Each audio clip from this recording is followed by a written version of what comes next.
আজকে আপনাদেরকে জানাবো খুব অল্প সময় কয়েকটি সামান্য ইনগ্রেডিয়েন্টস দিয়ে কি করে আপনারা বানিয়ে ফেলতে পারবেন এরকম সুন্দর সুস্বাদু লাড্ডু। এখন আমরা লাড্ডুর জন্য ব্যাটারটা বানিয়ে নিচ্ছি। তার জন্য আমি নিয়েছি 1 কাপ মতন বেসন আর একই পরিমাণে আমি নেব জল।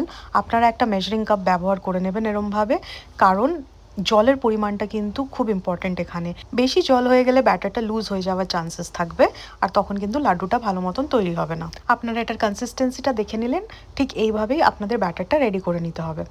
এবার আমি অন্য একটি পাত্রে অল্প একটু ব্যাটার সরিয়ে নিলাম, কারণ আমি এখানে এখন মিক্স করব রেড ফুড কালার। এটা একদমই অপশনাল। এটা দিলে কি হবে, আমাদের লাড্ডুটা দেখতে ভীষণ সুন্দর হবে। আমি তাই জন্য এটাই ইউজ করছি। এবার আমরা চিনির শিরাটা বানিয়ে নেব। এর জন্য দেখুন আমি 1 কাপ মতন চিনি নিয়েছি আর 3/4 কাপের মতন আমি জল নিয়েছি।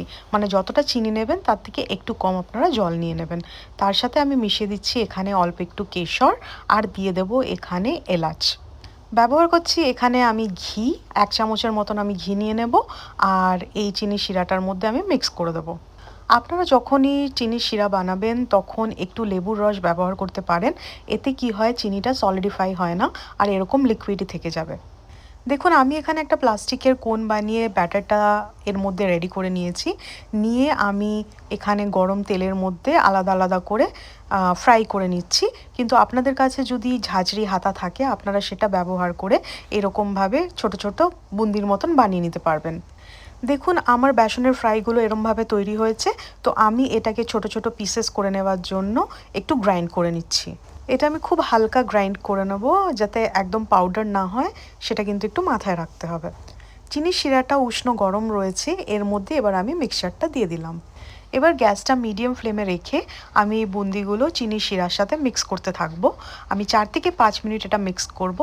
আস্তে আস্তে এই বুন্দিগুলো চিনির শিরাটা টেনে নেবে আর তারপরে একটা ঘন কনসিস্টেন্সিতে চলে আসবে। দেখুন ঠিক দেখতে এরকম হয়ে যাবে আর এটা আমাদের একদম রেডি হয়ে গেছে। এরপর আমি অন্য একটি পাত্রে এটা নামিয়ে নিলাম।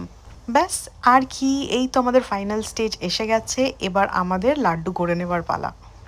আমি এবার অল্প অল্প মিক্সচারটা হাতে নিয়ে এরকমভাবে লাড্ডুর আকারে এগুলো বানিয়ে নিচ্ছি।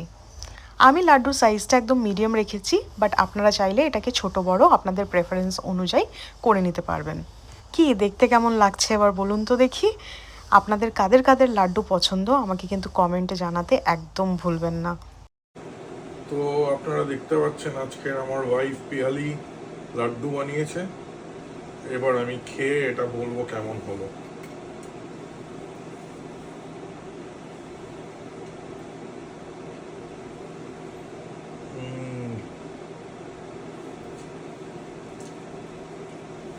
পুরো হালদিরামসের লাড্ডু লাগছে খেতে। আপনারা বিশ্বাস করবেন না ক্যামেরার ওই পার থেকে, কিন্তু অসাধারণ অসাধারণ খেতে হয়েছে। ব্যালেন্সড মিষ্টি আর ঘিয়ের গন্ধ, এরকম লাড্ডু হলে আর মানুষের কি চাই।